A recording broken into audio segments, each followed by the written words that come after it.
First video எடுத்துக்கலாம், அப்புறம் photo எடுத்துக்கலாம். அந்த பேப்பர் வாங்க.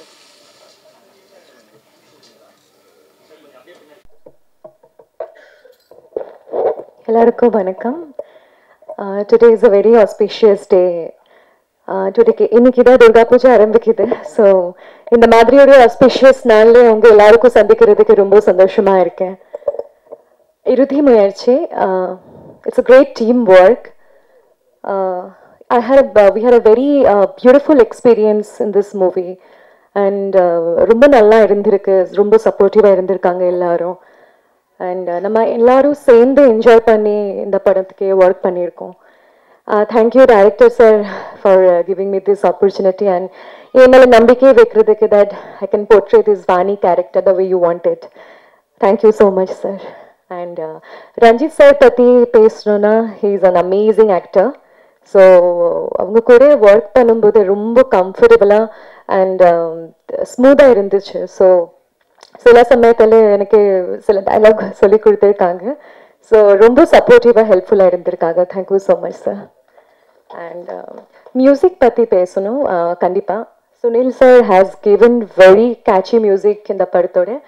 ஸோ ரொம்ப இன்ட்ரெஸ்டிங்காக இருக்குது. ஒரு பிஜிஎம் இருக்கட்டும், ஒரு பாட்டு இருக்கட்டும், அண்ட் ஒவ்வொரு சீனில் ரொம்ப நல்லா மியூசிக் கொடுத்துருக்காங்க. So it's really interesting. Thank you so much sir. And சூரியகாந்தி சார் ரொம்ப நல்லா அழகான ஃபேம் காட்டியிருக்காங்க. எனக்கு ரொம்ப அழகான காமிருக்காங்க படத்துக்கு. So I think is not here. ரொம்ப நன்றி சார். அண்ட் என்டையர் டீம் ரொம்ப ரொம்ப சப்போர்ட்டிவாக இருந்திருக்காங்க. ரொம்ப என்ஜாய் பண்ணி இந்த படத்தோட ஒர்க் பண்ணியிருக்கோம். And last but not the least, October 10 இந்த படம் ரிலீஸ் ஆக போகிற தியேட்டரில். கண்டிப்பாக இந்த படம் தியேட்டரில் எக்ஸ்பீரியன்ஸ் பண்ணணும். நீங்கள் எல்லாரும் தியேட்டரில் போய் பாருங்கள். அண்ட் இந்த படத்துக்கு show some love, support and blessings towards us. And thank you once again all the presentable media for giving your such a valuable time to us. Thank you so much. Romba romba nandri. Thank you.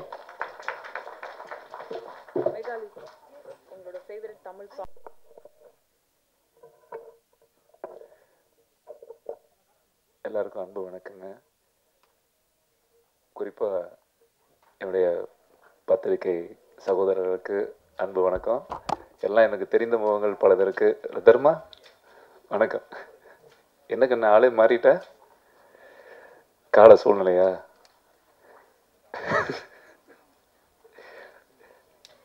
சரி, நான் குழந்தையிலேருந்து பார்க்குறேன் தர்மா. ஆமாம் sir, சந்தோஷமா இருக்கு. நான் அண்ணா அவன் குழந்தையா இருக்கும்போது, இப்ப நான் அவனுக்கு குழந்தையா இருக்கேன். என்ன சந்தோஷம்னா, நான் வரும்போது தான் சொல்லிட்டே வந்தேன், இந்த ரோடு, இந்த பிரசாத் லேப் ரோடு கடந்து வரும் பொழுது கொஞ்சம் நீண்ட நாட்கள் ஆயிடுச்சு இந்த பகுதியில் வந்து. இந்த பகுதியில் எப்போ வந்தாலும் எனக்கு நெஞ்செல்லாம் ஒரு ஈரமாயிடும், ஒரு கண்ணில் தண்ணீர்லாம் அப்படி கபுக்குன்னு வந்து நிற்கும் அப்படியே. இந்த தெரு மட்டும் சினிமாவுக்குள்ள அரியா பருவத்தில் ஒரு 30 வருஷத்துக்கு முன்னாடி இங்கே வந்து இந்த ரோடு, இந்த இடங்கள், அந்த ஏவிஎம்க்கு முன்னாடி காலையில் ஒரு 500 பேர் வேலைக்காக நிற்கிறது, சாப்பாடு போடுற கூட்டம், நடிகர் நடிகைகள், கலைஞர்கள், மேக்கப் ஆர்டிஸ்ட்டு, இந்த சந்தில் இருக்கக்கூடிய ஒரு உதவி இயக்குனர், எத்தனையோ திறமை வாய்ந்தவர்கள்லாம் இந்த தெருவில் பயணித்து இந்த நடந்த இந்த பூமியில் நான் எப்போ வரும்போது எனக்கு கண் கலங்கும். சாதித்தவர்கள் பற்றி மட்டும்தான் நம்ம பேசுகிறோமே தவிர, இந்த சினிமாக்காக எத்தனையோ பேர் குடும்பத்துக்கு போகாமல், கல்யாணம் பண்ணிக்காமல், அப்பா அம்மாவை பார்க்காம, சினிமா தான் காதல், சினிமா வியாபாரம், வணிக ரீதியெல்லாம் தாண்டி உண்மையான கலைஞர்கள் மறைந்த இந்த தெருவை நினைக்கும் போது எனக்கு பெரிய சந்தோஷமாக இருக்குது. அது பார்க்கும்போதெல்லாம் எனக்கு அவ்வளோ கஷ்டம்.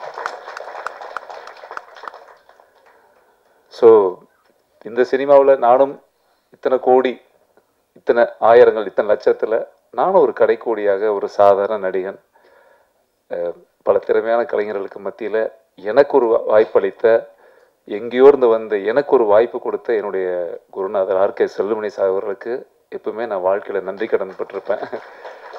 ஏன்னா இன்னைக்கு ஒரு பட வாய்ப்பு கிடைக்கிறதுக்கு கஷ்டம், நம்மளை யாராவது நடிக்க வைக்கிறது கஷ்டம். என்ன ஹீரோவாக போடுறதுக்கு நீங்கள் ஒரு வீடோ தோட்டமோ வித்துற முடியாது, சாதாரணம். இன்னைக்கு அன்னைக்கு இருக்கிற காலகட்டத்தில் ஒரு கதைக்கு ஒருத்தன் தேவைப்படுறான். கதைக்கு இந்த பையன் சரியா இருப்பானா, இந்த பையன் சரியா இருப்பான். ஸோ என்ன ஒரு முதல் முறையா பார்க்கும்போது நான் வாய்ப்பு தேடி போனதே இல்லை. ஆனா எனக்கு ஒரு வாய்ப்பு அமைஞ்சது. சார் என்னை கூப்பிட்டு ஒரு போட்டோ பார்த்தேன். ஆக்சுவலி போட்டோ மிஸ் ஆயிடுச்சு. பிரசன்ட் சாருக்காக எடுத்த போட்டோ எனக்கு வந்துருச்சு. என்னை எடுத்த போட்டோ ஸ்டுடியோல அவருக்கு போயிடுச்சு. என்ன ஒருத்தன் தேடுறான், ஒரு போட்டோகிராஃப். சார் உங்களை கூப்பிட்டு வர சொன்னாங்க. எனக்கு பயம். எங்க அம்மாவுக்கு கேட்குறேன், பாத்துறா மெட்ராஸுக்கு புதுசாக டிஎஃப்டி படிக்க போயிருக்கிறேன், எவனாவது கடத்திட்டு போயிட போறாங்க. இல்லம்மா ஒரு டேரக்டர் என்ன பார்க்கணுங்கிறார். அப்புறம் காரில் வேற வந்து என்னை கூட்டிட்டு போனாங்க. பயந்துட்டே போனேன். அப்புறம் போனால் ஆஃபீஸில் உள்ளே கூட்டு போய் அப்போ தான் காட்டுறாங்க ஆர்கே செல்லுமணி சார் புலன் விசாரணை கேப்டன் பிரபாரன்லாம் முடித்து பெரிய கூட்டம். அதுவும் குறிப்பாக உங்களுக்கு தெரியும், ஒரு பற்ற வெற்றி அடைஞ்சிருச்சுன்னா, ஒரு படம் வெற்றி அடைஞ்சிருச்சுன்னா எத்தனை கூட்டம் நிற்குன்னு தெரியும்ல. வெறும் செருப்பாக நிற்குது, கல்யாண வீடு மாதிரி. நான் அப்படியே வெளியே நின்றுட்டு இருக்கேன் ஓரமாக. சரி பரவாயில்ல, எதுக்கோ கூப்பிடுறாங்க. என்னை உள்ளே கூப்பிட்டு அவர் கேட்டார், சரிப்பா வாங்க, உங்கள் பேர் என்ன? செந்தில்குமாருங்க சார். எந்த ஊர்? கோயம்புத்தூருங்க சார். சரி நடிப்பீங்களா? நடிக்க மாட்டேன் சார். நடிக்க மாட்டியா? என்னையா நீ நடிக்க மாட்டியா? இல்லை நீ நடிக்கிற என் படத்தில், அதுதான் உன்னை கூப்பிட்டு கேட்குறேன் அப்படின்னா. அப்படிங்களா சார், என்னவா நடிக்கணும்? நீ என்னவா நடிக்கலான்னு நினைக்கிற? இல்லை இந்த படத்தில் நான் குண்டா இருப்பேன், கொஞ்சம் பெரிய உடம்பா இருக்கிறதுனால நான் சொன்னேன், இந்த அடியாட்கள் மாதிரி கட்ட கிட்ட கொடுத்தீங்கன்னா நான் பின்னாடி ஓரமாக நின்றுக்குவேன் சார், எனக்கு அது ரொம்ப பிடிக்கும் வில்லனா அப்படின்னு. ஐயோ இந்த படத்துக்கே நீ தான் ஹீரோவா நினைக்கிறானாரு. ஹீரோவான்னு எனக்கு சிரிப்பு வந்துருச்சு. சார் என்னடா நீ சிரிக்கிற அப்படின்னாரு. இல்லை சார் நீங்க ஒருவேளை சார் ஹீரோங்களா? நீதான்ப்பா ஹீரோ. ஒரு கதை உன் போட்டோ பார்த்தோன்னே நீ சரியா இருப்பேன்னு நான் தீர்மானிச்சிட்டேன். அப்போ எனக்கு ஒரு பெரிய ஐயோ எனக்கு நம்பவே முடியல. இப்போ நான் ஓகே சொல்றதுக்கு முன்னாடி அவங்களே ஃபிக்ஸ் பண்ணிட்டாங்க. உடனே அதில் 2 பேர் இருப்பாங்க இல்லையா, எப்பவுமே ஒரு சினிமா ஆஃபீஸில் என்ன பேர் சொல்ல வேண்டாம், பாதி பேர் மேலே போயிட்டாங்க, பாதி பேர் சினிமா விட்டு வெளியே போயிட்டாங்க. அதில் ஒரு 4 பேர் சிகிட்டு குடிச்சிட்டே பார்க்குறான் என்ன. இல்லை செல்வா இந்த கேரக்டருக்கு ஒத்து வராதுன்றான். ஐயோ இவர் ஓகேனால விட மாட்டான் போல் இருக்கு. எதுக்கு ஒரு மேக்கப் டெஸ்ட் வச்சுட்டேன் என்ன அப்படி ஒரு 2 பேர். அப்புறம் மத்தியானம் கேமராலாம் கொண்டு வந்துட்டாங்க. நான் அங்கேயே நிற்கிறேன். மேக்கப் டெஸ்ட் எடுக்கிறாங்க. நாங்கள் நின்றுட்டு இருக்கேன். மேக்கப்லாம் போட்டுட்டு எல்லாம் உள்ளே போய் ஆர்வமாக நிற்கிறம்போது அந்த சிகரெட்டு குடித்த அந்த 4 பேர் அப்படியே திருப்பி அந்த ரவுண்டு கட்டி பார்க்குறாங்க. இந்த கேரக்டருக்கு பார்த்திபன் சார் தான் சரியா இருப்பாரு. நான் ஏற்கனவே சொன்னேன், ஏன் ரிஸ்க் எடுக்கிறாரு செல்வமணி? இல்லை இல்லை இன்னொருத்தவரா மேக்கப் போடும்போது ஆக்சுவலாக சரத்குமார் சார் தான் அடிக்கடி பார்த்துட்டு போறாரு சார், அவர் கன்ஃபார்ம் தான். அப்படியா? அவங்கெல்லாம் நடிக்க வேண்டிய வேஷமா எனக்கு சொல்றாரு. சீச்சி அது இருக்காது. இல்லை சார் அதுக்காது அதுதான் சார். இப்போ இதெல்லாம் சொல்லி எனக்கு டெஸ்ட்டுக்கு கூப்பிட்டு போறாங்க. போய் நிற்கும் போது என்னை சுற்றி அந்த சிகரெட் குடிச்ச அந்த 8 வில்லன் ஆல்ரெடி கன்ஃபார்ம். நான் வரவே கூடாதுங்கிறது உறுதியாக இருக்காங்க, ஜெயிச்சிடவே கூடாது. அதில் கேமராமேன் நம்ம பன்னீர்செல்வன், அவன் தாடி ஆட்டோவில் லேட்டாக ஃபாஸ்ட்டாக வந்துட்டார். Ready ready Selva, sorry late ஆயிடுச்சு. அவர் என்ன கூட பார்க்கல, வந்து கேமராலாம் வச்சுட்டு ரெடி, யார் ஆர்டிஸ்ட்டுமா அந்த மார்க் அங்கே கொடுத்துரு அப்படின்ட்டு வர சொல்லு அப்படின்னு. அவர் என்ன ஃபேஸே பார்க்கல சார். நான் பாட்டுக்கு வந்து நின்னேன். குனிஞ்சிட்டு பார்த்தாரு. கொஞ்சம் கீழே குனிமா, கீழே குனிஞ்சேன். என்ன பாரு, கேமரா பாரு, பார்த்தாரு. எனக்கு நான் இது கருக்குனுச்சு.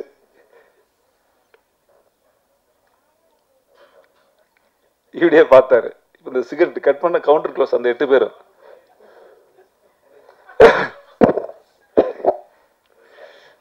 சைலண்டா இருந்தேன். பண்ணிரல 2 நிமிஷம் யோசிச்சு, செல்வா நல்லா இருக்கானடா, இவனுக்கு எதுக்கடா டெஸ்ட் அப்படின்ட்டாரு. ஆமா எனக்கு அப்படியே ஆடிட்டேன் நான். நல்லா இருக்கானா சார், எதுக்கு டெஸ்ட் இவனுக்கு? நல்லா இருக்கான், வேற ஆர்டிஸ்ட் நான் வர சொல்லுன்ட்டார். எனக்கு அப்படி கன்ஃபார்ம் ஆச்சு. இன்னைக்கும் அவர் என்னுடைய சிறந்த நண்பராக இருக்கிறாரு பன்னீர்செல்வம் சார். ஏன்னா என்னுடைய பெஸ்ட் ஃப்ரெண்டு, சாருக்கெல்லாம் தெரியும். நல்ல கிரியேட்டர், படைப்பாளி, நல்ல ஒரு அற்புதமான மனிதர். சினிமாவை அப்படி ஒரு நொடி பொழுதும் இதயத்தில் ஒரு வாய்ப்பு கிடைச்சிடாதா, உள்ளே போயிட மாட்டோமா? அப்படி ஏங்கி ஏங்கி ஏங்கி ஏங்கி என்னுடைய முதல் படம் ஷூட்டிங்க்கு ஏவிஎம்ல ஃபர்ஸ்ட் ஷாட்டு சாருக்கு தெரியும். சாரு வந்திருக்காங்க. இண்டஸ்ட்ரியில் வராத ஆளே கிடையாது. செல்வமணி சாருடைய கிராண்ட் பூஜை ஏவிஎம் கார்டனில் நடக்குது. அப்போ வந்து எனக்கு ஃபர்ஸ்ட் சீன் எடுக்கும்போது எங்கள் அப்பா, நான் சொல்லல வீட்டில், அப்படியே தூக்கிடுவாங்கல்ல, என்ன சீன் எனக்கு தெரியாது, தூக்கிடுவாங்கல்ல. எங்கள் அப்பா பார்த்தா அந்த கூட்டத்தில் ஓரமாக எட்டி பார்த்துட்டு இருக்காரு. எனக்கு அப்படியே அழுக வந்துருச்சு. அந்த சினிமாவினுடைய காதல் இருக்குல்ல, அந்த உள்ளுக்குள்ளே வரும்போது இந்த ஒரு நாளும் நம்ம கடந்து போகிறப்ப சத்தியமாக சினிமாவுக்கு போனால் பொண்ணும் கிடைக்காது, வீடும் கிடைக்காது, சினிமாவில் ஒரு வேலையே கிடையாது, எவனும் மதிக்க மாட்டான், ஒரு பக்கம் பொண்ணும் கிடைக்காது. கரெக்ட். ரொம்ப கஷ்டம். ஒரு சினிமாவில் இருந்துட்டு நம்ம ஒரு விஷயம் செய்கிறது ரொம்ப கஷ்டம். ஆனால் இதையெல்லாம் நம்ம ஒரு வியாபாரமாக சினிமாக்குள்ளே போனால் சூப்பர் ஸ்டார் ஆயிடலாம், ஒரு படம் ஹிட் ஆச்சுன்னா 40 கோடி வந்துடும், 10 கோடி வந்துடும், வரும்போதே அப்பார்ட்மெண்ட் அடையாறில் வாங்கிடுவோன்ட்டுலாம் சத்தியமாக நினச்சி நான் வரல. நிறைய நல்ல கலைஞர்கள் இந்த சினிமா இண்டஸ்ட்ரிக்கு அப்படி வந்ததே கிடையாது. கலைக்காக மட்டுமே வந்த ஜீவன்கள் இந்த மேடையில் இருக்கிற மாபெரும் கலைஞர். இவங்க படங்கள்லாம் பார்த்துட்டு நம்ம வளர்ந்தோம். அற்புதமான அவ்வளோ பெரிய கலைஞர்கள். ஸோ அந்த வரிசையில் நல்ல சினிமாவுக்கு மட்டும்தான் நம்ம படைப்போம். நம்ம நம்ம நம்ம வாழ்க்கையே அப்படி நோக்கி போகிற காலகட்டங்களில் நான் அடிக்கடி படங்கள் நடிக்கிறதோ, ஏதாவது ஒரு வேஷத்துக்கு கூலி தொழில் போகிற மாதிரி ஏதோ ஒரு வேஷம் கிடைச்சா போயிடலாம், நிறைய வேஷம் வரும், ஏதோ ஒன்று கிடைச்சா போயிடுவோம், சும்மா வீட்டில் பிஸியாக இருக்கலாம், இது ஒரு வேலை வாய்ப்பாக பயன்படுத்துவோன்ற ஒரு நாள் கூட என்னுடைய சிந்தனையில் வந்தது கிடையாது. தினமும் 2 படம் பார்ப்பேன், நிறைய கதைகள் கேட்பேன். சினிமாவை நிலாவை மாதிரி வானத்தில் வச்சு சும்மா காதலிக்கிற ஒரு அற்புதமான நபர் நான். அது மேலே மிகப்பெரிய மரியாதை இருக்கு, மிகப்பெரிய மரியாதை.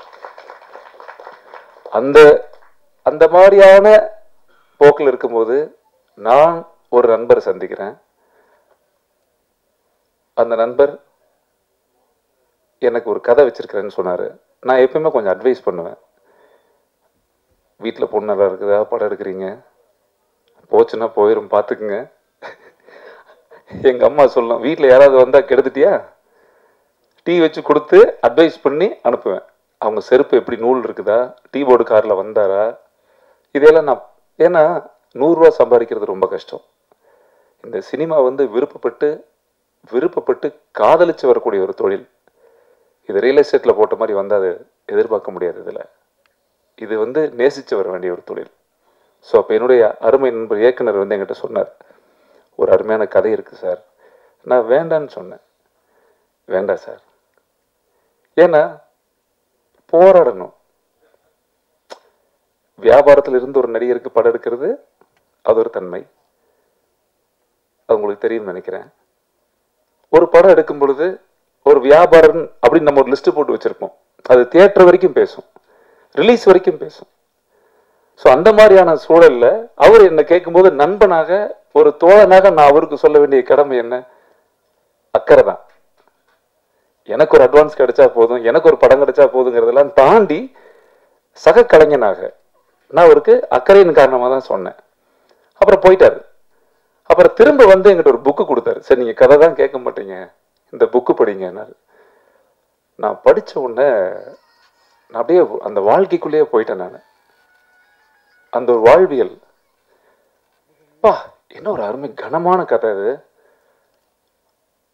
அப்படியே நான் எனக்கு என்ன சொல்றதுனே தெரியல. இந்த ரஞ்சித் இல்லை, நான் இன்னும் கொஞ்சம் அதில் மெனக்கெட்டுருக்கணும்னு தோணுச்சு எனக்கு. நான் அவர்கிட்ட சொல்லிட்டே இருப்பேன், இல்லை நான் மெனக்கெட்டுருக்கணும் சார், இன்னும் நம்ம நிறைய உழைச்சிருக்கணுமோ அதில்.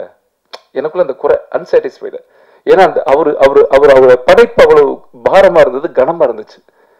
அதுல இருக்கிற ஒரு பாத்திரங்களும், நான் அந்த ரவிச்சந்திரன் ஒரு விஷயத்தை படிச்சுட்டு அங்க நான் தெரியவே இல்லை.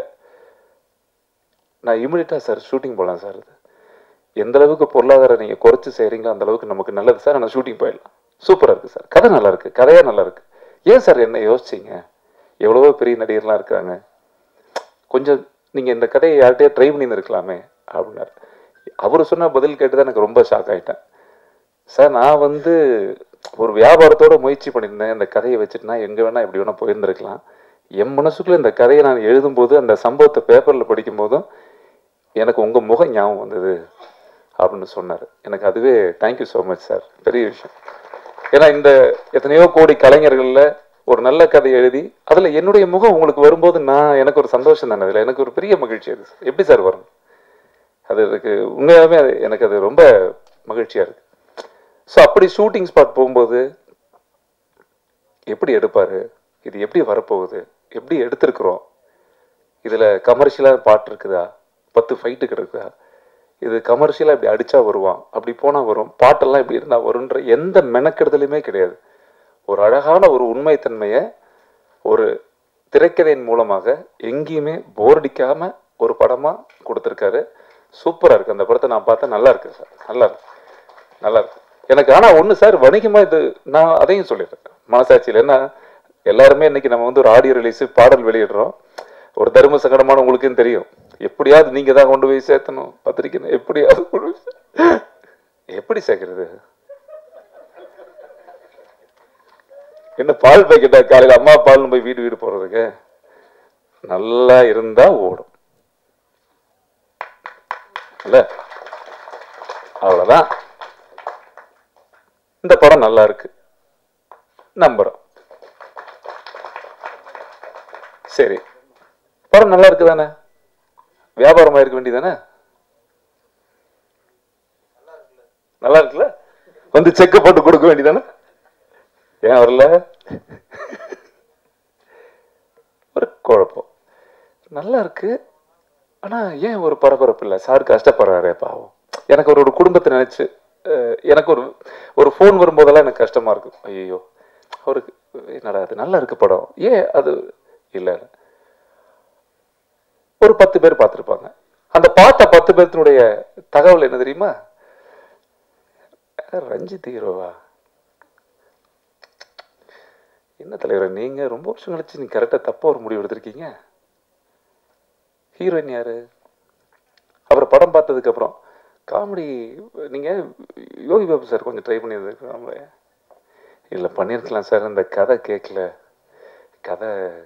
கதை கேட்காது சார், காசு கேட்குங்கிறான் ஒரு டிஸ்ட்ரிபியூட்டர் எம்பளக்கத்தில். சரி ஓகே பரவாயில்ல, காசு கேட்குது. இப்படி பல புறந்தள்ளி பல வார்த்தைகள்லாம் கேட்டு கேட்டு டயர்ட் ஆயிட்டார். ஆனதுக்கப்புறம் ஓகே இது படம் வியாபாரமே பண்ண முடியாது போல, இந்த படம் அப்படிதான் இருக்கும் போல அப்படின்னு. ஆனாலும் பாருங்க, இந்த விநியோகஸ்தர்லயே நிறைய வகை இருக்கு.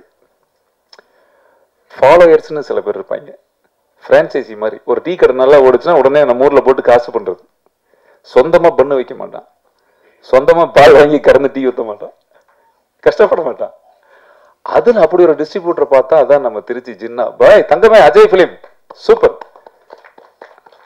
சாமி, இருக்கீங்களா? என்ன போயிட்டாரா? இல்ல நீ சொல்றது நெகட்டிவ் பார்த்து என்ன இல்ல கொஞ்சம் இல்ல சொல்லும் போதே கபக்குங்குதுங்க. இல்ல அதான் செக்லாம் வாங்கியாச்சு, கவலையே பட. இனி போனாலும் கவலை இல்லை. என்ன சொல்ல வரேன்னா, ஒரு படம் பார்த்துட்டு சார் இந்த படம் நான் வாங்கிக்கிறேன், பெரிய விஷயம் தானே. இந்த படம் நான் வாங்கிக்கிறேன் சார், இந்த படத்தை நான் ரிலீஸ் பண்றேன், இந்த படத்தை நம்ம பிரிண்ட் போட்டு ரிலீஸ் பண்ணுவோம்னு சொல்லி ஒருத்தர் இந்த படத்தை வாங்கியிருக்கிறாரு. அவருக்கு உண்மையாகவுமே மனசார நான் நன்றி சொல்லிக்கிறேன். கண்டிப்பா அவர் சந்தோஷமா இருக்கும். என்ன பெரிய விஷயங்க சார். சின்ன படம், நாங்கெல்லாம் சின்ன நடிகர்கள். சின்ன நடிகர்கள் நல்ல நடிகர்கள் தான், அது வேற விஷயம். இப்போ மேகாலயெல்லாம் கோச்சுக்கு போறாங்க. ரொம்ப அவங்க தமிழ் ஆர்வம் எந்த அளவுக்கு படத்துல நடிச்சிருக்காங்கன்னு படம் பார்த்தா தான் நான் சொல்ல முடியும். நீங்க கண்டிப்பா படம் பார்த்துருவீங்க, அடுத்த வாரம் கண்டிப்பா நீங்க படம் பார்த்துருவீங்க. பார்த்துட்டு நீங்க பேசுறது தான் இனிமேல். ஏன்னா நான் பேசுறதை விட நீங்க தான் சொல்லணும் எந்த மாதிரி நடிச்சிருக்காங்க, சூப்பரா பண்ணியிருக்காங்க, அந்த குழந்தைங்க நல்லா நடிச்சிருக்கிறாங்க.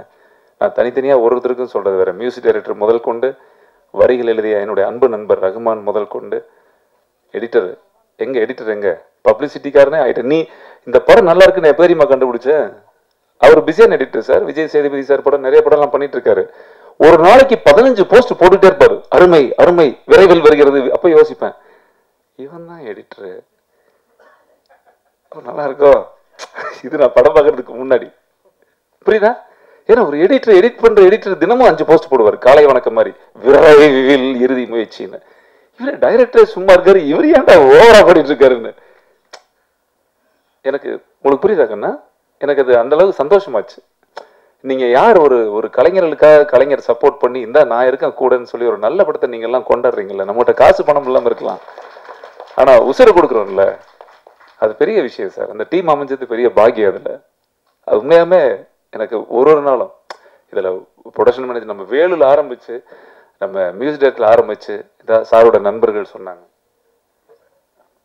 ஐயோ சொன்னாங்க. எவ்வளோ போட்டாங்க என்ன பண்ணாங்க அதெல்லாம் தெரியாது, அதெல்லாம் அந்த ஏரியாவுக்கு நம்ம இல்லை. ஏதாவது ஒரு சூழல்ல ஒரு நல்ல படம் ஒரு கதை கேட்டுட்டு அவங்க ஒரு ஹெல்ப் செய்கிறாங்க போது இந்த படம் நல்ல படமாக இருக்கிறதுனால தான் சார் இத்தனை உதவி உங்களுக்கு வருது. இது கண்டிப்பாக நல்லா இருக்கும் சார், நான் நம்புகிறேன் நல்லா இருக்கும். நான் இப்போவும் சொல்கிறேன் சார், இந்த படம் நீங்கள் பார்க்க போகிறீங்க, இந்த படம் பார்த்துட்டு பட்டையை கிளப்பிடுச்சுடா, இந்த படம் ரிலீஸ் ஆனோடனேயே எங்கேயோ போயிடுவோம். இது வரைக்கும் என் வாழ்க்கையில் எங்கள் அம்மா சத்தியமாக அந்த மாதிரி எண்ணத்தில் நான் நடித்ததே கிடையாது. ஆனால் ஒன்று, இந்த படத்தில் பெரிய திருப்தி என்னென்னா, ஒரு நல்ல படம் நடிச்சிருக்கேன் 30 வருஷத்தில், நிறைய படத்தில் இந்த படம் நடிச்சிருக்கேன்ற ஒரு பெரிய மன திருப்தி இருக்குது இந்த படத்தில். எனக்கு ரொம்ப திருப்தி இருக்குது, ரொம்ப ஹாப்பியாக ஃபீல் பண்ணுற ஒரு படமாக இந்த இறுதி முயற்சி. நிறைய பேர் சொன்னாங்க அது என்ன இறுதி முயற்சின்னு சொல்லும்போது கூட ஒரு முறையும் எங்கிட்ட இந்த விளம்பரம் நேற்று கொடுக்கும்போது பாதி பேர் சொன்னாங்க, என்ன சார் இறுதி முயற்சின்னு தலைப்பு தான் தப்பாக இருக்கு, என்ன இறுதி முயற்சின்னு வச்சுட்டீங்களே, என்ன முடிஞ்சதா? நீங்கள் கேட்ட மாதிரி தான், என்ன முடிஞ்சது போல இறுதி முயற்சி. கீழே கமெண்ட், இறுதி முயற்சி உறுதி முயற்சின்னு வைங்க, முதல் முயற்சின்னு வைங்க. அதுக்கு ஒருத்தங்க அதான் 30 வருஷம் முயற்சி தான் என்ன பண்றாங்க, முதல் முயற்சி எப்படி வரும்? கீழே கமெண்ட் போயிட்டே இருக்கு, நான் பார்த்துக்கிட்டே இருக்கேன். சரி சந்தோஷம். என் அன்பு தங்கங்கள் நம்ம நண்பர்கள் தானே எழுதுறாங்க நம்மளை பற்றி, பெரிய சந்தோஷம். என்னன்னா இந்த படத்தில் இறுதி முயற்சி அப்படிங்கிற தலைப்பு தான் இந்த படத்துக்கு மிக அற்புதமான தலைப்பு, கதைக்கு பொருத்தமான ஒரு தலைப்பு. இந்த படம் பார்க்கும் பொழுது அதுதான் மிக ஒரு உறுதியான முயற்சியாக இருக்கும். ஸோ இந்த படத்தில் நடிக்கிறதுக்கு இன்னைக்கு யாரை கூப்பிடணும், இந்த படம் வெளியே போகிறதுக்கு எப்படி கொண்டு போகணும், இந்த படத்தை இவங்களை கூப்பிட்டா நல்லா இருக்குமா அவங்கள கூப்பிட்டா, எதுவுமே நாங்களாம் திங்க் பண்ணல. இந்த படத்தை லிஸ்ட்டு போடும்போது ஆடியோ ஃபங்க்ஷன் நடக்குது சார், இந்த ஆடியோ ஃபங்க்ஷனை நம்ம எப்படி பண்ண போகிறோம் அப்படின்னா, சார் சினிமா நல்லா இருக்குன்னு நினைக்கக்கூடியவர்கள் மட்டும் மேடையில் வந்தால் போதும் சார். நாங்கள் அப்படி 2 பேர் என் அன்பு தங்கங்கள் பேரரசு சாரும் உதயகுமார் சார் வந்திருக்காங்க. நன்றி சார், நன்றி சார். ஏன்னா அது நான் விளையாட்டுக்காக சொல்ல, எனக்கு நிறைய நடிகர்கள் நண்பர்கள் இருக்காங்க, இயக்குநர்கள் இருக்காங்க. மேடை அலங்காரத்துக்கு மட்டும் கூட்டிகிட்டு வர்றது விஷயம் இல்லை, படம் எப்படி இருக்குன்னு சொல்கிற மாதிரி தான், பொருள் என்னப்பா அப்படிங்கிற மாதிரி தான். ஒரு தயாரிப்பாளருடைய கஷ்டமும் நஷ்டமும் தெரிந்த இன்னைக்கு தமிழ் சினிமா இண்டஸ்ட்ரியினுடைய தரம் எங்கே இருக்குது, சிறிய படங்களுக்கான அங்கீகாரம் இன்னும் ஏன் கிடைக்கல, தியேட்டர்கள் எதுக்கு நமக்கு அமையலை, இன்னும் ஏன் நம்ம போராடிட்டு இருக்கிறோம். நம்ம படம் ரிலீஸ் ஆகுது, திங்கக்கிழமை எந்த தியேட்டரில் ஓடுதுன்னு நமக்கே தெரியாது, எந்த ஷோன்னு கூட தெரியாது. நிரந்தரமே இல்லாத வாழ்க்கை. அப்போ நிரந்தரமே இல்லாத தயாரிப்பாளர்களுக்கான ஒரு பாதுகாப்பு நலனில் எந்த மனிதன் அக்கறையாக இருக்கிறா, அக்கறையாக இருக்கிறவங்க மட்டும் தான் மேடைக்கு வரணும் அப்படின்னு ஆசைப்பட்டோம். அந்த அக்கறையாக இருக்கக்கூடிய ஜீவன்கள் இருவரும் மேடைக்கு வந்திருக்கிறாங்க. எல்லாத்தோட சார்பில் நன்றி சொல்கிறேன் சாமி. ஸோ இது எல்லாத்தினுடைய தமிழ் சினிமாவுடைய பெரிய ஒரு விஷயம். எல்லா படம் அப்படி தான், ஓடுறதுக்கு முன்னாடி எல்லாம் சின்ன படம் தான், ஓடுனா பெரிய படம் நம்புகிறோம். இதுக்கு மேலே பிரபஞ்சம் இருக்குது, நல்ல படத்தை தமிழ் மக்கள் வாழ வைப்பாங்க அப்படி நம்பிக்கை இருக்குது, ஓட வைப்பாங்க நம்பிக்கை இருக்குது. பார்ப்போம், கடவுள் ஆசீர்வாதம். வழக்கம் போல் நானும் ஒரு வேண்டுகோள் வச்சுக்கிறேன், கடைசியா வேணா ரூம்குள்ளே கூட்டு போய் என் தங்கங்களே நல்லபடியாக பண்ணுங்க சாமி. எத்தனையோ பத்திரிகைகள் எழுதுகிறோம், எத்தனையோ விஷயங்கள் எழுதுகிறோம். ஸோ இந்த இறுதி முயற்சி அற்புதமான கதைக்களம் அவர் சொன்ன மாதிரி. ஏன்னா ஒரு குடும்பம் ஒரு தற்கொலை தீர்வாகாது அப்படின்ற ஒரு கதையை பேஸ் பண்ணி போகிறோம். இந்த கதையில் மிகப்பெரிய சம்பவம் என்னென்னா, 100க்கு 99 குடும்பங்கள் கடந்து கொண்டிருக்கின்ற கஷ்டப்பட்டு கொண்டிருக்கிற நிகழ்ச்சியை இதில் படமாக நம்ம கொண்டு வந்து வச்சுருக்கோம். குடும்பத்துக்கு பிடிக்கும். ஸோ குடும்பங்கள் கொண்டாடுற அளவுக்கு நீங்கள் கொண்டு போய் சேர்த்துவீங்க நம்புகிறேன் தங்கங்களே. ரொம்ப நன்றி, அன்பு நன்றி. இங்கே வந்திருக்கிற எல்லாத்துக்கும் மனமாற நன்றி தெரிவிச்சுக்கிறேன்.